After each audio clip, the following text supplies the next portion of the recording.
वळूयात पुढच्या बातमीकडे। पुढची बातमी हर्षवर्धन सकपाळ यांच्या संदर्भात आहे। हर्षवर्धन सकपाळ हे काँग्रेसचे प्रदेशाध्यक्ष आहेत, मात्र त्यांच्याबाबत पक्षांतर्गत नाराजी दिवसेंदिवस वाढायला लागली आहे। उमेदवार देताना सगळ्यांना विश्वासात घेण्याची त्यांच्याकडून अपेक्षा असताना तसं ते करत नाहीत।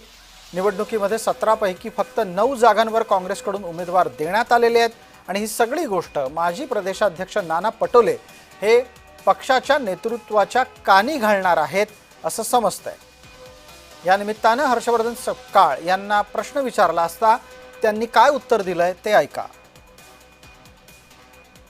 नाव ठरवण्याचे अधिकारच हे आमचे स्थानिक पातळीवरच्या आमच्या नेत्यांना होते, त्यामुळे नाव प्रदेश पातळीवर ठरले नाही, प्रदेशाध्यक्ष म्हणून मी ठरवले नाही, तर आमच्या त्या जिल्ह्यातल्या निरीक्षकांनी आणि स्थानिक नेत्यांनी नाव ठरवलेले होते आणि सुयोग्य स्वरूपामध्ये प्राप्त परिस्थितीमध्ये योग्य ती नावं निवड करण्याचा पुरेपूर प्रयत्न केला होता।